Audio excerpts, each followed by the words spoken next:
தம் sucking, அதாவது உங்க குழந்தை விரல் சூப்புற பழக்கம் இருக்கு அப்படின்னா அப்போ இந்த வீடியோ கடைசி வரைக்கும் பாருங்க. Hello everyone, I'm doctor Rakshitha Krishnan and இன்னைக்கு நம்ம தம் சக்கிங் பத்தி பார்த்துடலாம் வாங்க.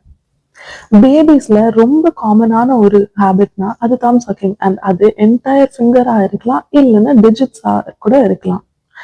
எதுவா இருந்தாலும் இன்டென்சிட்டி வச்சு கண்டிப்பா ஃபேஷியல் டெவலப்மெண்ட் அஃபெக்ட் ஆகும். அண்ட் இது கம்ஃபர்ட் கொடுக்கறது மட்டும் இல்லாம ஒரு ரிஃப்ளெக்ஸ்னால டெவலப் ஆகுற ஒரு ஹேபிட் தாங்க. அண்ட் பெரிய ரிஸ்க் என்னன்னா ஃபேஷியல் டெவலப்மெண்ட் சேஞ்ச் ஆகி ஃபேஸ் ஷேப்பே மாறிடும். So consult a dentist as soon as possible to break this habit as well as to start treating for the adverse effects caused. எப்போ சீரியஸான சுச்சுவேஷனா ஆகுதுன்னு பார்த்தா 4 இயர்ஸ்க்கு மேல இந்த ஹேபிட் கண்டினியூ ஆச்சுன்னா அப்போ டீத் மால் அலைன்மெண்ட் ஸ்டார்ட் ஆகும்.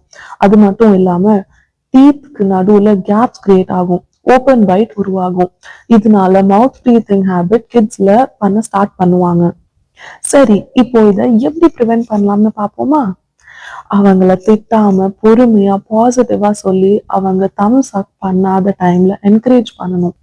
அண்ட் ஃப்ரீக்வெண்ட் கைண்ட் ரிமைண்டர்ஸ் கொடுத்து ஹேபிட்டை பிரேக் பண்ணலாம். Or even stickers or rewards அந்த மாதிரி கொடுத்து மோட்டிவேட் கூட பண்ணலாம் நம்ம. ஆனா எப்பவோ பயமுறுத்தவோ திட்டவோ கூடாது. நம்ம ஏன் ஃபர்ஸ்ட் இதை இவங்க பண்றாங்க அப்படின்னு பாத்துடலாம். லைக் இது ஒரு போர்டம் சுச்சுவேஷனா இல்ல ஸ்லீப் டைம்ல மட்டும் இருக்கா அப்படின்ட்டு பார்த்துட்டு அதுக்கு ஏத்த மாதிரி நம்ம ரிசால்வ் பண்ணணும்.